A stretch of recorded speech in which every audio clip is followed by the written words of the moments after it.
Buenos días, hermanos. Doy gracias a Dios por esta nueva oportunidad de compartir su palabra con ustedes. Gracias también al Consejo de Pastores, al pastor Luis Monsalvo, por esta oportunidad de traerles a ustedes esta prédica acerca del sacrificio de Cristo. Vamos a orar antes de empezar. Te damos gracias, Señor, por este nuevo día que nos regalas. Gracias, Señor, por tus escrituras, inspiradas por el Espíritu Santo de Dios y traída a nosotros por esos santos hombres que la escribieron, para que entendamos y podamos comprender tantos misterios revelados, Señor. Y es así como el día de hoy vamos a hablar de tu sacrificio, Señor. En el nombre del Padre, del Hijo y del Espíritu Santo. Amén. Hablar del sacrificio de Cristo, como muchas personas o como se celebra en el mundo, muchas veces se habla de algo histórico, algo que pasó, algo como lejano, algo como que la humanidad, el corazón se le resiente porque se ve más la humanidad en el sacrificio de Cristo que lo que realmente representa espiritualmente.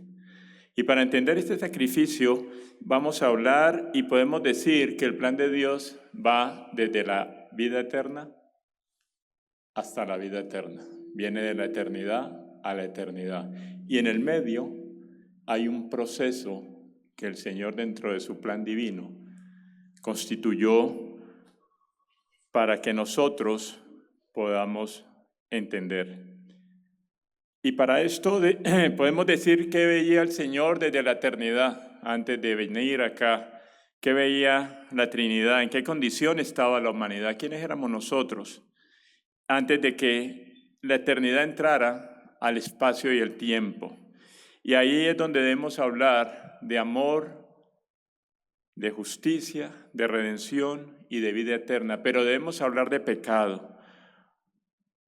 Primeramente, porque la palabra de Dios nos dice que somos criaturas de Dios condenadas por el pecado de Adán, que tenemos una condición pecaminosa todos en nuestro ADN, y por eso dice que todos, por definición, somos malos.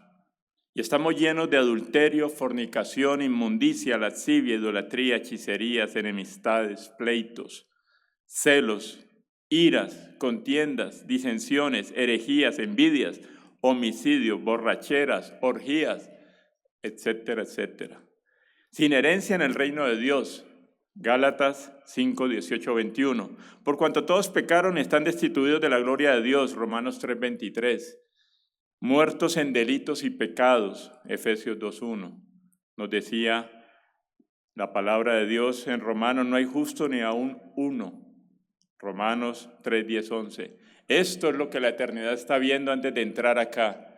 Pero por el amor, que es la segunda parte que quiero compartir, por este amor, por esta humanidad perdida, que ninguno de nosotros puede entender, porque en nuestra humanidad es muy difícil es amar a alguien que tiene tanto pecado, tanta miseria y es tan abominable que a nosotros nos cuesta trabajo, si no fuera a través de Jesucristo, de amar a una persona que esté en estas condiciones. Pero el Padre por puro amor, porque Él es amor, Dios es amor, Él decidió, según nos dice Efesios 1, del 4 al 5, según nos escogió en Él antes de la fundación del mundo, para que fuésemos santos y sin mancha delante de Él.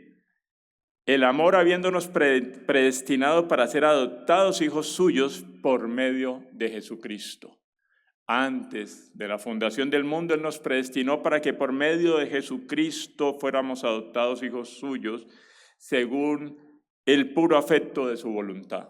Entonces el Padre en la eternidad, por su voluntad, decidió, a través de su Hijo, por el amor que nos tiene, hacernos sus hijos. Pero también nos dice en Juan 3:16, que todos conocemos, porque de tal manera amó Dios al mundo, que ha dado a su Hijo unigénito, para que todo aquel que en Él cree no se pierda, mas tenga vida eterna.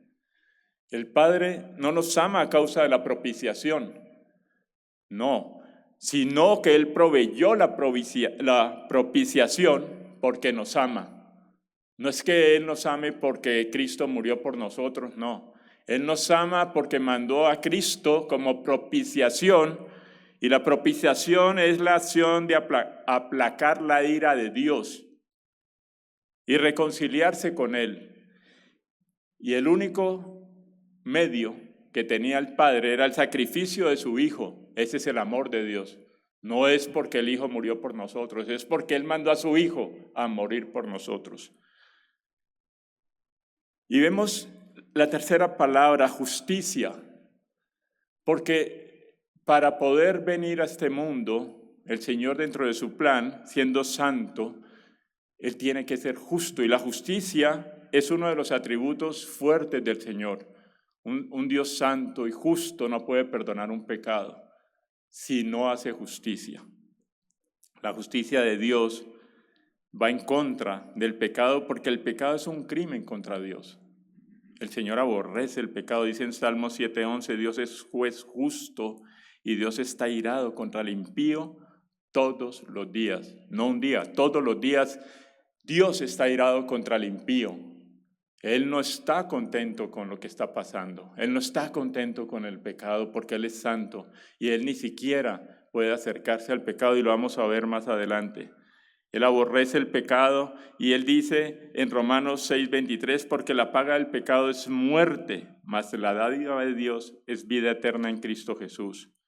Dios nos dice que el pecado merece la muerte.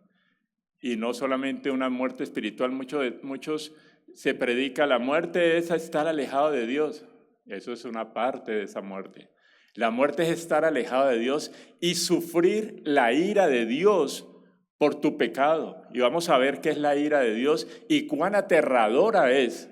Porque el sacrificio de Cristo no es algo histórico, es algo aterrador, tenebroso, que puede hacer sentir al más fuerte de los humanos en una condición de terror que quiere esconderse, porque esa es la ira de Dios. Por eso el Señor, para poder perdonarnos, tuvo que buscar cómo satisfacer su justicia.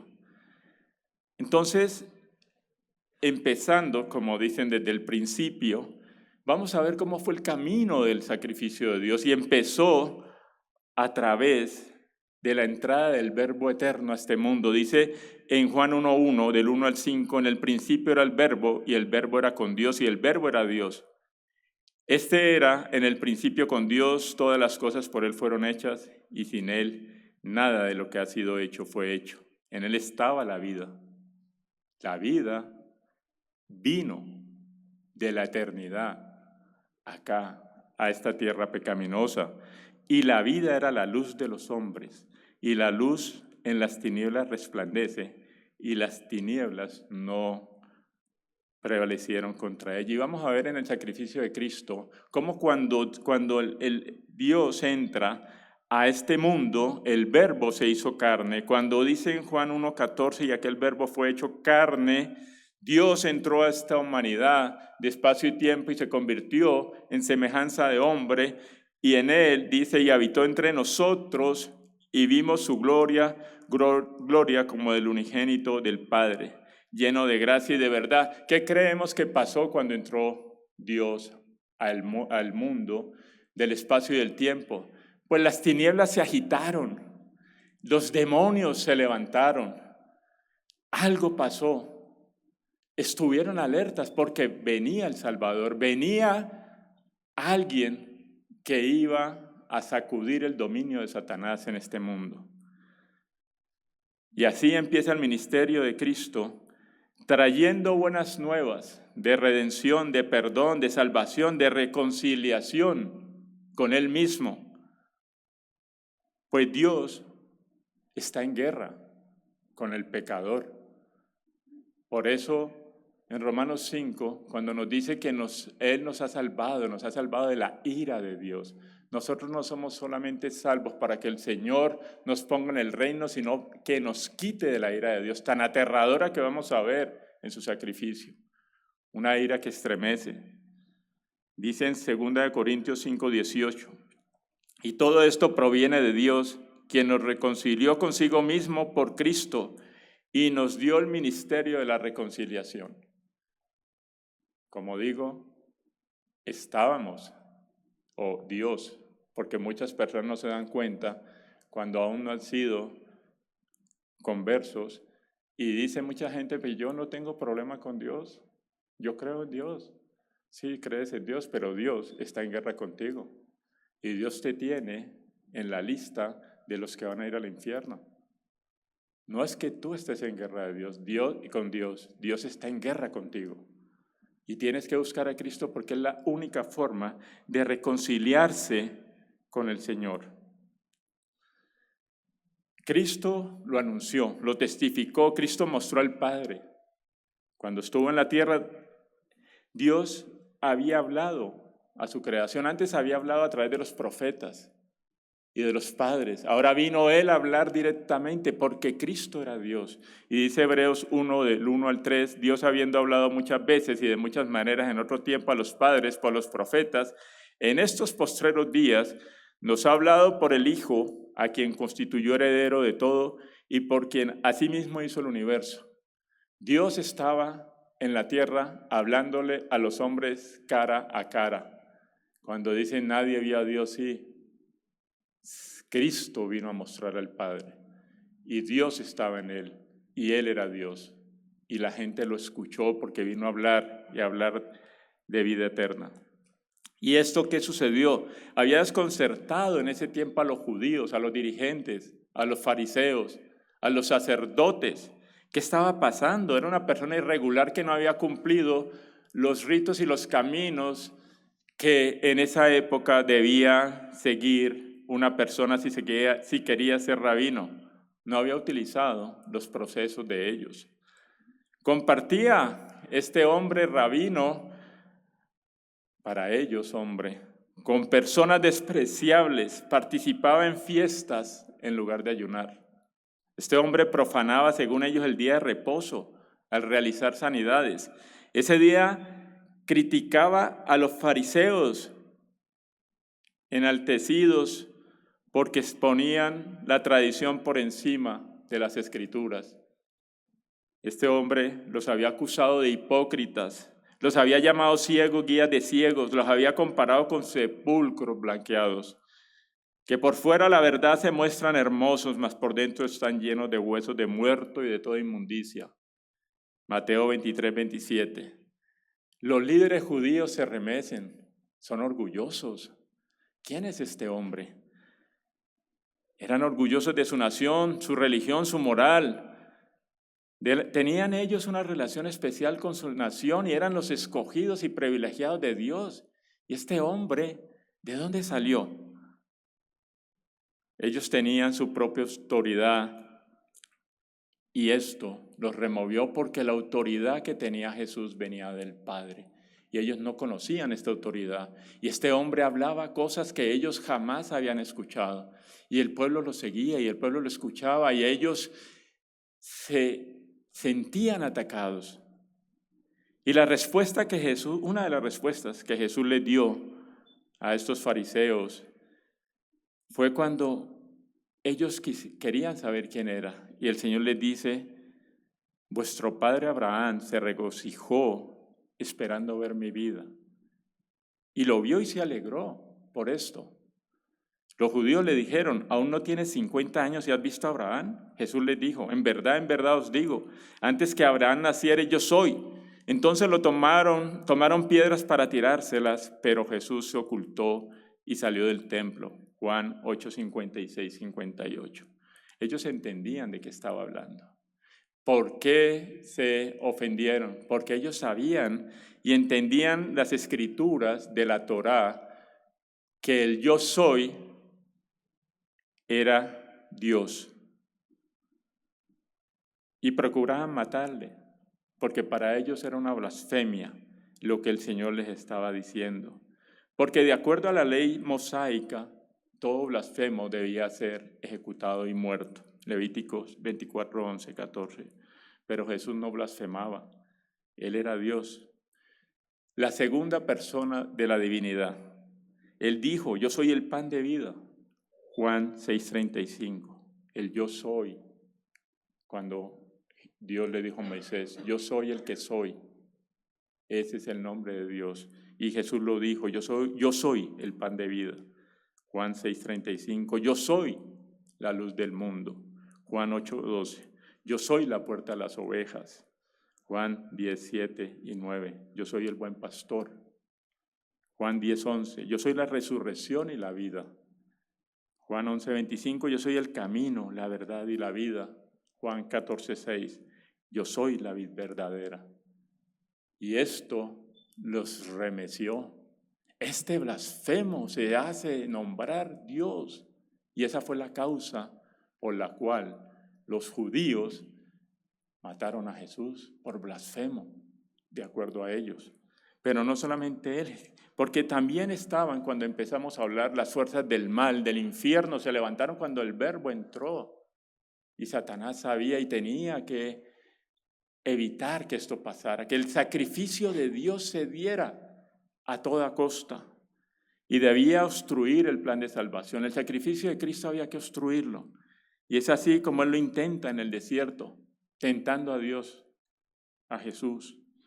También a través de Pedro, cuando quiso desanimarlo, cuando Jesús le dijo, quítate de mí, Satanás, porque Pedro quería desanimarlo de ir a la cruz. ¿Cómo vas a ir a la cruz, Señor? También con Pilatos. Pilatos trató y perdonó a Jesús. Dijo, es inocente.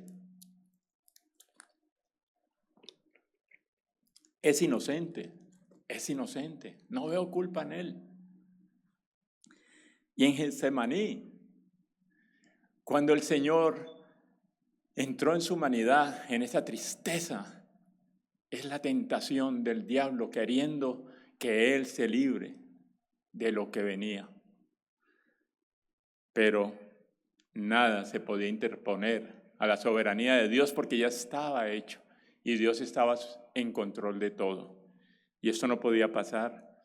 Por eso, cuando hablamos Jesucristo murió en la cruz por causa de los judíos, de los romanos, de Judas, no, él no murió por ellos. Ellos fueron el objeto que el Señor usó en su soberanía para que esto sucediera, como pasó en Egipto. Esto no era un plan del diablo, esto era un plan de Dios. Y no importaba lo que pasara, él tenía que usar vasos de deshonra para honrar a los vasos de honra que él quería. Y esos vasos de deshonra fueron los judíos, que les cegó el entendimiento, los romanos, que no entendían, Pilatos, Judas. Y es así como empieza el camino a la cruz. Y vemos una escena importante, el camino a la cruz, que es la última cena, donde el Señor empieza a mostrar grandes cosas espirituales profundas. La última cena no es solamente una celebración, no es solamente venir a recordar la última cena con el Señor, no. La última cena viene de una conmemoración de los judíos de la salida de Egipto. De los rabinos celebraban la Pascua, que fue en el Antiguo Testamento pedida por el Señor para que se recordara siempre la salida del cautiverio que tuvieron en Egipto. Y en esta Pascua los judíos sacrificaban los corderos y ellos una noche antes, de acuerdo a historia judía en esa época, ellos una noche antes de la Pascua se reunían con el rabino, sus discípulos, no más de 20, para escuchar al rabino nuevamente la historia que habían pasado ellos en Egipto. Ellos le llaman el Sader, para saber qué pasó y ellos al siguiente día de la Pascua pudieran ellos comentar con sus familias qué pasó, es recordar. Y dicen también estos escritos que ellos normalmente tomaban 24 horas de ayuno, era una cena, y no era que Jesucristo le dio por vamos a hacer una cena, mis amigos, que los invito, no, él estaba cumpliendo la ley. Acuérdense que él dijo, yo vengo a cumplir la ley, no a abrogar la ley, vengo a cumplirla. Él estaba cumpliendo la ley con ese mandato de Dios de recordar la salida de Egipto, y él reúne sus discípulos a decirle, vamos a celebrar la cena antes de la Pascua, la cena que se hace antes de matar los corderos. Y el Señor Jesús empieza a hacer todo el rito. Jesús explicó todo cómo iba a cambiar. Y en esta Pascua se usaba comer el pan para repartirlo entre los discípulos y se tomaban 4 copas de vino. 4 copas de vino eran tomadas en esta Pascua. Y los judíos representaban estas copas, dice la palabra de Dios, en esta tradición, tomaban las copas para recordar la salida de Egipto, para la redención y para la bendición. Mientras comía, dice Mateo 26:26, y mientras comían, tomó Jesús el pan y lo bendijo, que era lo que hacían los rabinos, bendecir el pan, y lo partió y lo dio a los discípulos. Tomad, comed, este es mi cuerpo. Y en la forma en que él estaba hablando, este es mi cuerpo, él estaba en ese momento cambiando. Ya no vamos a comer los corderos sacrificados, sino que es mi cuerpo. Está cambiando, está dando un cambio histórico a lo que era la Pascua. Y las copas empezaron a ser tomadas. Y se tomaban 4 copas. La primera, dice, los sacaré, de acuerdo al Antiguo Testamento en Éxodo.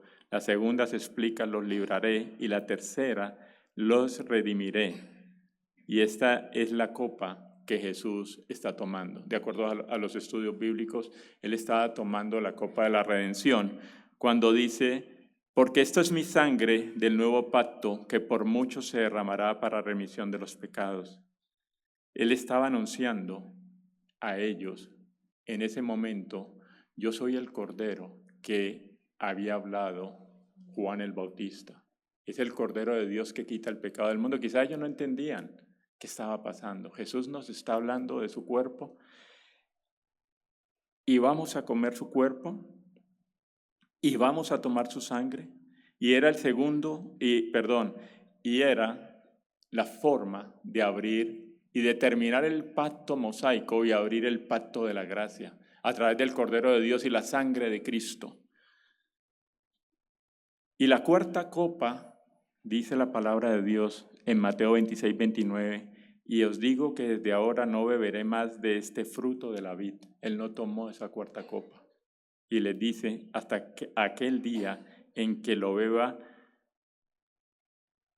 nuevo con vosotros en el reino de mi Padre. Les está diciendo, yo soy el Cordero del sacrificio, mi sangre, en vez de los tindeles de Egipto, va a ser mi sangre la que los va a proteger y cuidar del pecado. Y a partir de ahora, esa cuarta copa la voy a tomar con ustedes en mi reino. Esta cena termina ya, cuando ustedes, a través de mi sacrificio, reciben la redención.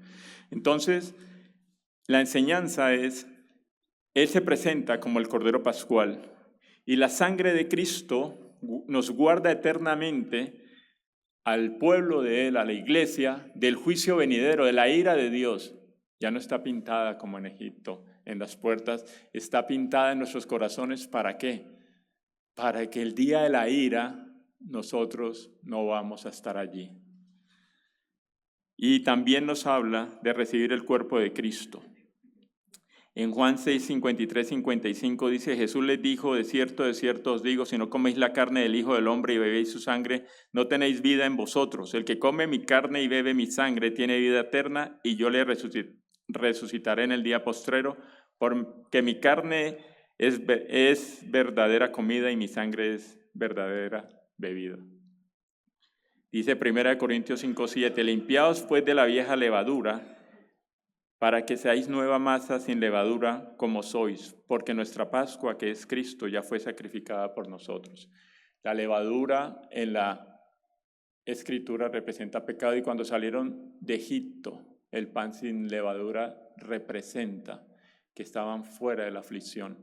El cuerpo de Cristo representa que Él vino por su pueblo, no para sacarlo de Egipto, sino para sacarlo de este mundo pecaminoso. Y el cuerpo de Cristo es el pan sin levadura, el que no tiene pecado. Y es el cuerpo de Cristo el que nosotros tenemos que recibir. Y dice 1 Corintios 12, 27, vosotros pues sois el cuerpo de Cristo y miembros cada uno en particular. Está hablando del Espíritu Santo que vendría a nosotros para conformar en esos pequeños pedazos de pan el cuerpo de Cristo que somos nosotros, porque somos uno en Cristo. Y empieza, después de esta cena, el otro proceso, el camino al sacrificio, que es la agonía en Getsemaní. Nos dice en Lucas 22, 42, 44, diciendo, Padre, si quieres pasa de mí esta copa, pero no se haga mi voluntad sino la tuya. Y se le apareció un ángel del cielo para fortalecerle, y estando en agonía, oraba más intensamente, y era su sudor como grandes gotas de sangre que caían hasta la tierra. Ahí vemos la humanidad de Cristo. Muchos teólogos dicen que Cristo, que nunca tuvo pecado, y con la tentación del enemigo, vio cuánta podredumbre, cuánta maldad pasada, presente y futura Él iba a pagar. Y oraba intensamente y sudaba sangre. Para que una persona llegue a esto, tiene un nombre esta enfermedad o este momento de una persona, se llama hematidrosis, que se logra cuando se rompen los vasos sanguíneos. Una persona, para que llegue a eso, tiene que tener una profunda agonía y terror de lo que va a pasar. Más se explica que más que el terror de ver tanta maldad que Él iba a pagar siendo justo, Él dice aquí que pasa de mí esta copa, pero no es la copa del sufrimiento físico, es la ira de Dios. De esa copa es la que habla el Señor. Se estaba cumpliendo y Él no quería, porque Él era Dios mismo. Horrenda cosa es caer en manos de un Dios vivo. Horrendo debe ser la ira de Dios. Y eso era lo que lo hacía sudar sangre. Voy a pasar por esto.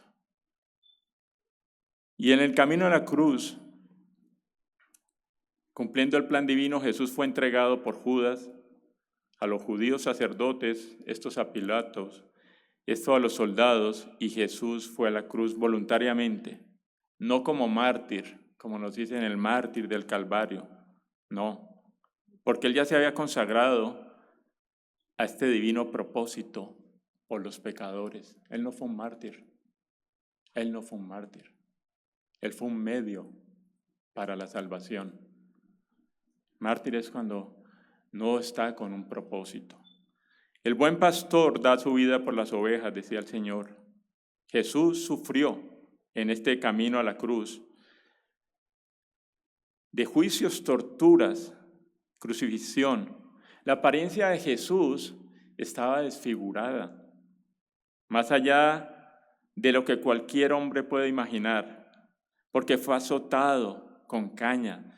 Sus heridas estaban abiertas. En esa época, cuando flagelaban a los que iban a la cruz, porque Jesús no fue el primero que fue a la cruz, iban miles a la cruz. Los informes históricos hablan que los elementos que usaban desgarraban la piel al punto que mutilaban a la persona, la piel salía, se podían ver los huesos, se podían ver los tendones. Y esto le pasó a Jesús. Jesús era un mar de sangre. Jesús brotaba de su cuerpo borbotones de sangre, una fuente de sangre. Como alguien decía, a través de este sacrificio y él caminaba y teñía, haciendo un pavimento de sangre para encontrar el camino de la salvación, yendo a la cruz. Esa sangre que brotaba de Cristo mostraba el camino que debemos de seguir, porque por sangre se paga el pecado. Levíticos 17:11 dice, porque la vida de la carne en la sangre está. Era la sangre que él estaba dejando, su vida por nosotros. Jesús les dijo a sus discípulos que él iba a sufrir. Es necesario que el Hijo del Hombre padezca mucho y sea desechado por los ancianos, los principales sacerdotes y los maestros de la ley, y sea asesinado y al tercer día resucite. Lucas 9:22. Y vemos otra escena ahora en el Calvario. Lo habían crucificado en medio de dos ladrones para continuar las burlas, fuera de que lo habían desfigurado, lo habían maltratado, habían hecho de él una broma. Y se me olvidó resaltar algo.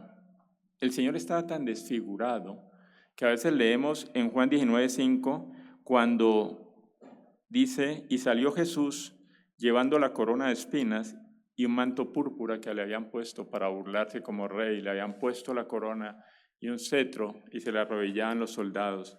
Y Pilato les dijo, he aquí al hombre. ¿Por qué es importante lo que dice Pilato aquí? Porque él, como gobernador, él no podía mentir al pueblo. Y como Jesús estaba tan desfigurado, moreteado, las espinas eran como puñales entrando en la cabeza de Cristo. Si nosotros cuando nos golpeamos la ceja, un pómulo, ustedes ven cuánta sangre sale. Imaginemos a Cristo lleno de sangre. Yo creo que ni los ojos se veían. Era un mar de sangre en la cara, en el cuerpo, en la espalda. Y por eso Pilatos tuvo que decir, señores, he aquí al hombre. Yo como gobernador testifico que este sí es el hombre, no se los estoy cambiando. Está desfigurado, molido a palos, como dijo Isaías 53. Fue molido por nuestras transgresiones y molido es molido. No es como lo vemos en las películas o en los afiches o en la cruz, que se ve con unas gotitas de sangre. No, era irreconocible. Lo habían despedazado sin quebrar un solo hueso de su cuerpo. Por eso, Pilato dijo, he aquí al hombre. Este es el que ustedes quieren que yo mate. Y en ese tiempo él tenía la potestad de liberar a uno de los dos. Y Pilatos odiaba a los judíos. Y él dijo dentro de toda la forma que el diablo quería usarlo, él dijo, esta es mi última oportunidad, que sea el pueblo el que decida. Y ellos al unísono dijeron, crucifíquenlo, crucifíquenlo, crucifíquenlo. Y este era el mismo pueblo que hace una semana lo había recibido como el rey.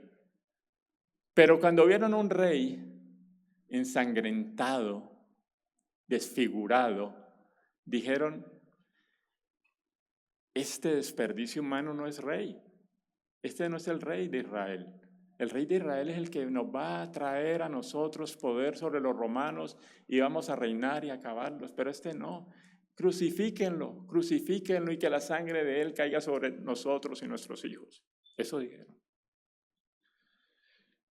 Por eso, cuando llega al Calvario, continúan las burlas y lo crucifican en medio de dos ladrones. La burla de un rey que iba a tener a su derecha y a su izquierda a dos nobles personajes. Seguía la burla.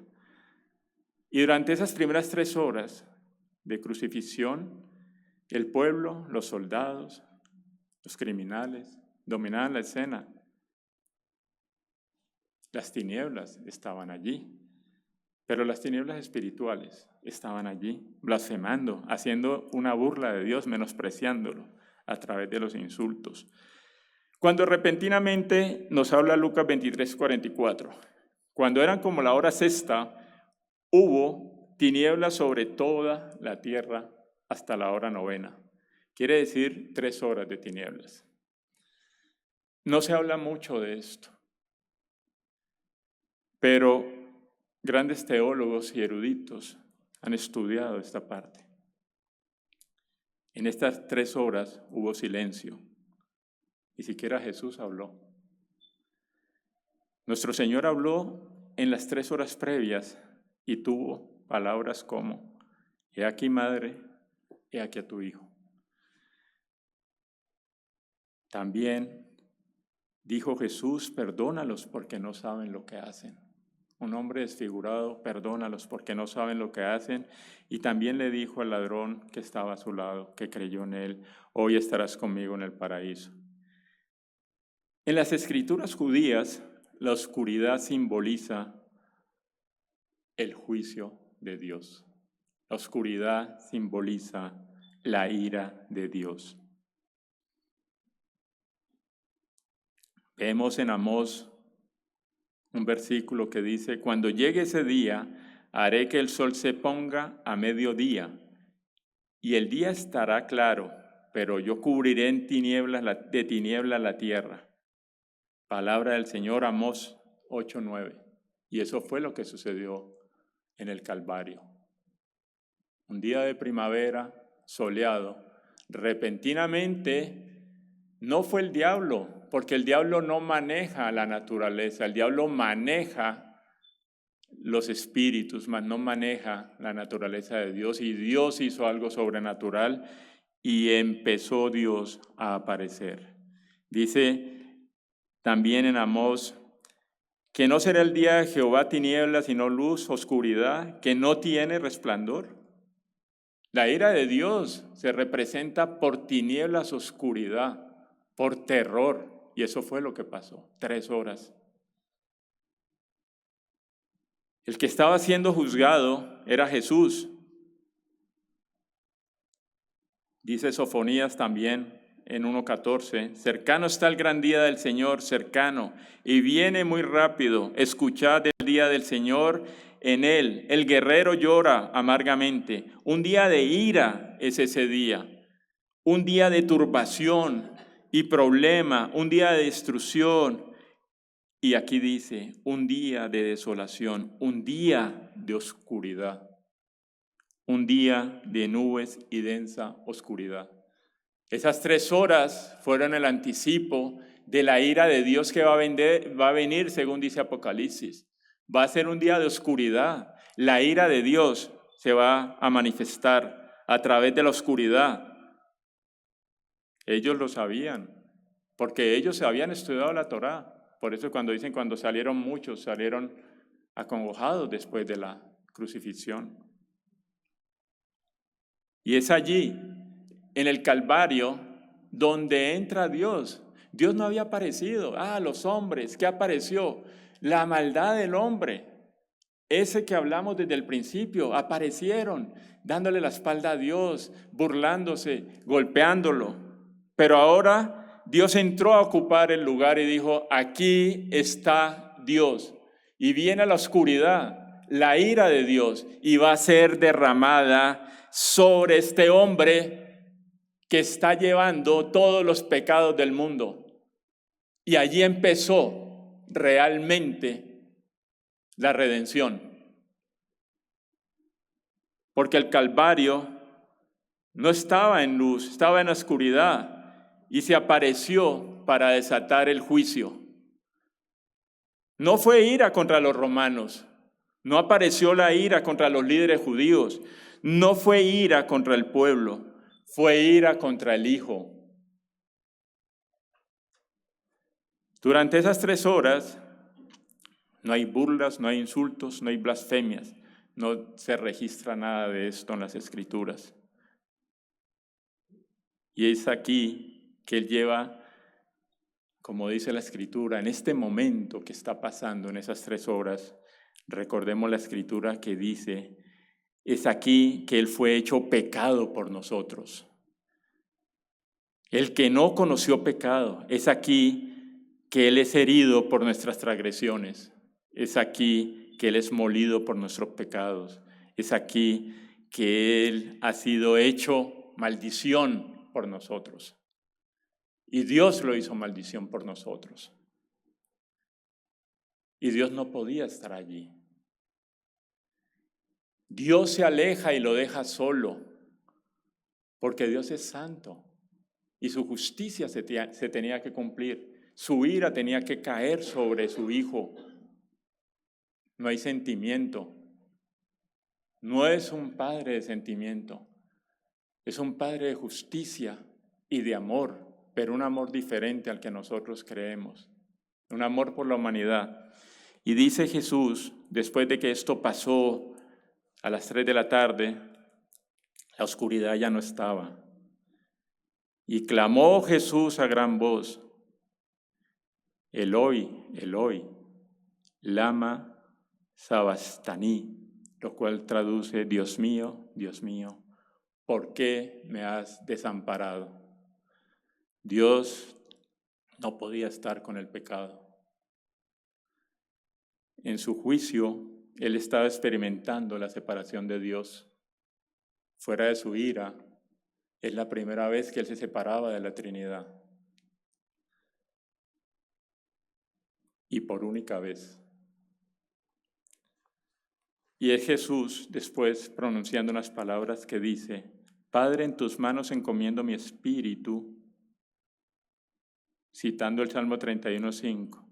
Y aquí muchos teólogos dicen, está la reconciliación, cuando Él vuelve a llamar Padre a Dios. Estuvo la reconciliación porque Él ya encomendó su espíritu. Habiendo sido alejado por el pecado, el Señor vuelve. Ya se cumplió el propósito en ese momento. Tengo sed, dijo el Señor, y consumado es. El Señor, cercano al Padre, dice, Padre, lo hemos hecho. Ya está terminado y cumplido la deuda por el pecado, por estos hombres miserables, por el cual tenemos tanto amor. Ha sido cumplida. La paga está hecha. Y esto lo hizo, según las Escrituras, clamando a gran voz. Hay científicos que han ejemplificado la cruz y dicen, mucha gente moría en los latigazos. Y en la cruz, el problema de la cruz, fuera del dolor, es la respiración. Y ellos tienen que tratar, una persona crucificada con los pies, tratar de subirse, porque les ponían como un soporte para que pudieran medio tomar respiro. Y un hombre crucificado, que no era un hombre, sino el Hijo de Dios, ¿cómo podía haber exclamado a voz alta? Era Dios. Cumplimos, se cumplió y habló. Un hombre natural no hace eso, ni siquiera podría un hombre crucificado emitir un pequeño ruido, pero él clamó a gran voz. Está hecho. Y dice Lucas 23, 45, 46, y el sol se oscureció y el velo del templo se rasgó por la mitad. Entonces Jesús, clamando a gran voz, dijo, Padre, en tus manos encomiendo mi espíritu, y habiendo hecho esto, expiró. El velo se había roto, el lugar santísimo se había abierto. La barrera que nos alejaba de Dios se había roto y el camino al Padre se había abierto con el sumo sacerdote Jesucristo en él, para que todos nosotros pudiéramos entrar al reino de Dios a través de ese sacrificio Y es aquí donde la cruz representa la expiación de nuestros pecados y la cortina es el acceso por su muerte. Es el nuevo pacto ratificado. Es el nuevo pacto que empezaba en ese momento. No es por ley, no es por obras, es por gracia, es por la fe, por medio de Jesucristo, por lo que acabo de hacer. El manto del lugar santísimo ha sido abierto. Y dice que esta entrada al lugar santísimo se nos especifica más en Hebreos 10, 19, 22. Así que, hermanos, dice el escritor de Hebreos, teniendo libertad para entrar en el lugar santísimo, por lo que acaba de hacer Jesucristo en su sacrificio, por la sangre de Jesucristo, por el camino nuevo y vivo. Yo soy el camino, la verdad y la vida, dijo Jesús, que Él nos abrió a través del velo. Esto es su sangre, su carne. A través de Él se abrió el velo a la entrada del reino de Dios. Estábamos entrando, como dice Filipenses, a ser ciudadanos del cielo, espiritualmente, de ser cadáveres espirituales, a revivir en Cristo, a reinar con Él por su muerte, porque Él nos redimió, Él nos perdonó, aunque no lo merecemos, y aún más, sabiendo que no somos capaces de pasar por este camino solos, nos mandó el Espíritu Santo para que fuéramos llenos de Él y pudiéramos santificarnos mientras estemos en estos cuerpos, porque Él sabe que estos cuerpos de tentación y el mal que hay en ellos no es fácil. Y Él nos mandó su Santo Espíritu. Y teniendo un gran sacerdote sobre la casa de Dios, dice Hebreos, ese sumo sacerdote está sentado a la diestra del Padre, abogando por nosotros, no por nuestra salvación, porque ya somos salvos, abogando por nosotros, por nuestra santificación, por limpiar nuestros pecados diariamente a los que hemos creído en Él. Y dice el autor de Hebreos, acerquémonos con corazón sincero, en plena certidumbre de fe. Acerquémonos al Señor. Si creemos en Él, con corazón sincero caminemos a través de ese velo desgarrado al lugar santísimo, a nuestro sumo sacerdote, a reinar con Él en el cielo. Y dice, purificados los corazones de mala conciencia y lavados los cuerpos con agua pura. Fuimos lavados en el sacrificio de Cristo. Por su sangre en la cruz fuimos redimidos y lavados de toda inmundicia y seguimos siendo hasta que recibamos la glorificación que viene del Señor. Dice,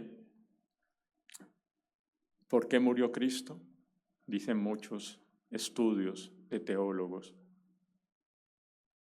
de que en la creación el mal había afectado a toda su creación y Él hizo todas las cosas nuevas. El segundo Adán había llegado. Él murió porque Satanás nos había esclavizado y Él nos liberó. También murió porque estábamos separados y Él se convirtió en el puente para volver a unirnos con Dios. Por la ley estábamos condenados y Él pagó esa condena por nosotros. Él desenmascaró la verdadera naturaleza del pecado y demostró que su amor es verdadero e infinito, para que sepamos vivir como Él, para que cada día busquemos ser semejantes a Él y valorar el sacrificio en la cruz que fue hecho por todos nosotros, por nuestros pecados, de toda la humanidad, pasados, presentes y futuros. Bendito sea el Señor y bendito sea el sacrificio de Cristo. Gracias, hermanos. Vamos a orar para terminar el día de hoy. Padre, te damos gracias, Señor,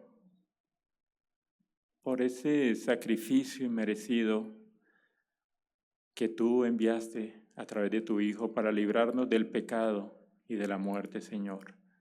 Sabemos que es aterrador tu ira y te damos gracias, Señor, porque no estamos allí.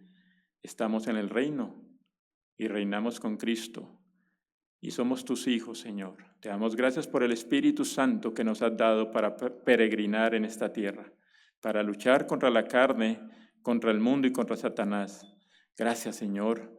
Te damos honra y gloria por este gran amor que has tenido con tu pueblo pecador. En el nombre de Cristo Jesús. Amén.